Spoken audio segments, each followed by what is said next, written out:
In 2026, Britain stood at the top of the Olympic podium once again. Matt Weston became Olympic champion in skeleton. Hugh Nightingale became Olympic champion in snowboarding. From the outside, Olympic victory looks simple. An athlete, a sled, a track, a finish line, and then gold.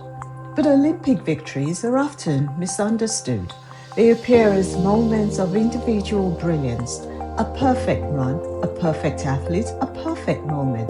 But perfection rarely arrives alone. In reality, Olympic gold is the final visible output of something far less visible, a system. And in Britain's case, part of that system is anchored in an unexpected place. Not a mountain, not an ice track, but a university campus in southwest England, the University of Bath. To understand how Olympic gold is built, we must go back, not to the athletes, but to the institution. The British skeleton program did not always operate from the University of Bath. In fact, for much of its early history, British Olympic preparation was fragmented. Athletes trained wherever they could. Facilities varied. Support was inconsistent. Progress depended largely on individual determination. Then, in 1997, something changed. The British government established UK Sport. Its purpose was simple: improve Britain's Olympic performance. Its method was revolutionary. Instead of spreading resources thinly, Britain would concentrate investment, fewer locations, better infrastructure, greater control. Universities became part of this strategy. The University of Bath was one of the institutions selected not by accident but by capability. In 1999, Bath opened the Sports Training Village. This was not just a gym, it was an integrated performance center, training, medicine, science, all in one place. Then in 2002, Bath opened Britain's only dedicated skeleton push-start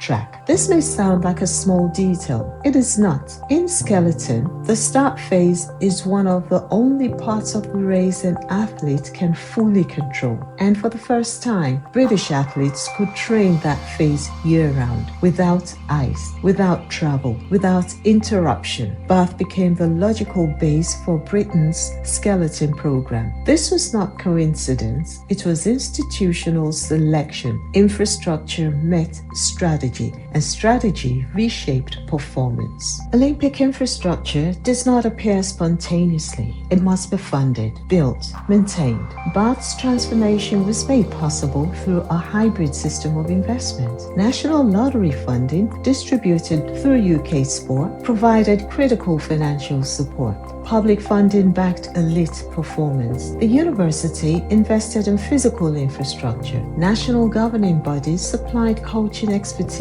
3 institutions: government, university, sport authority, each playing a different role. Together, they created something far more powerful than any one organization alone: a permanent performance ecosystem, one designed not just to train athletes, but to develop Olympic champions systematically. Since the early 2000s, Britain has become one of the most successful skeleton nations in Olympic history. This transformation did not happen overnight. It followed infrastructure, investment, institutional continuity. Many of Britain's skeleton medalists trained within the Bath-based program. Today, the University of Bath hosts hundreds of elite athletes across multiple sports. This is not typical of most universities. Most universities educate students. Bath also helps prepare Olympians.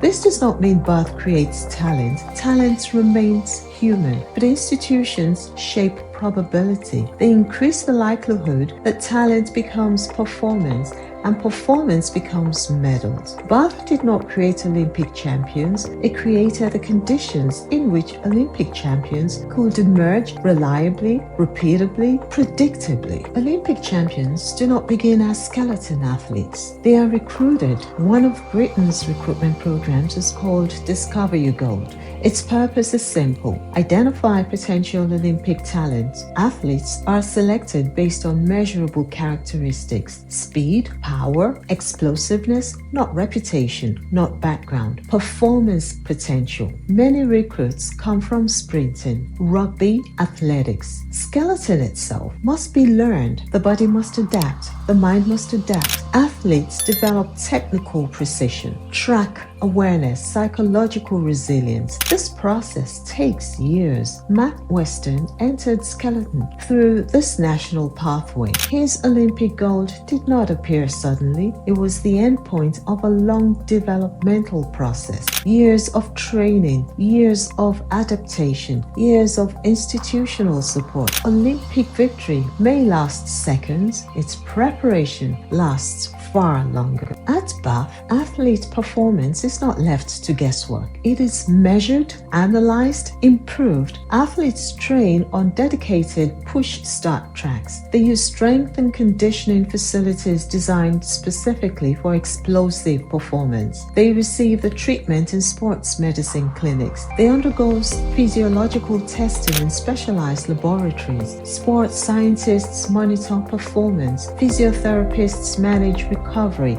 Coaches refine technique. This transforms training from repetition into optimization. Performance becomes something that can be engineered, not perfectly, but progressively. Before Britain invested in centralized training systems, Olympic success was less predictable. After the creation of UK sport, after the establishment of institutional training centers, after the alignment of funding, science and infrastructure, Britain's Olympic performance improved significantly. This reflects structural change. Success became less dependent on isolated individuals and more dependent on institutional systems designed for long-term development. Olympic champions appear to emerge from individual talent, but talent alone rarely explains sustained success. Systems do. Systems built through funding, infrastructure, science, and institutional continuity.